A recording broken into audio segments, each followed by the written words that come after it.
Šodien saņēmu šādu ziņu, un ir patiesas prieks, ka tiešām pat cilvēki, kas nestrādā pārdošanā, no maniem video var kaut ko paņemt.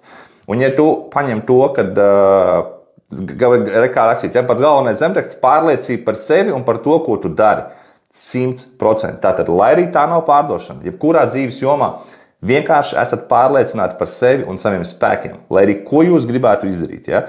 Vienalga, nesaistīt ar pārdošanu, ejiet un darat ar pārliecību, ka jūs to 100% varat.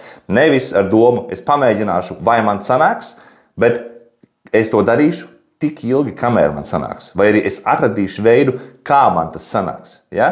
Tātad pilnīgi jebko cilvēks var izdarīt, ja viņam ir pārliecība, ka viņš to tiešām izdarīs. Ja? Tātad ticiet sev un ejiet ar tādu attieksmi, ka jūs jau to esat izdarījuši un jau to esat panākuši. Un tad jums tiks iedotas iespējas, kontakti un viss nepieciešamais, lai jūs to tiešām izdarītu.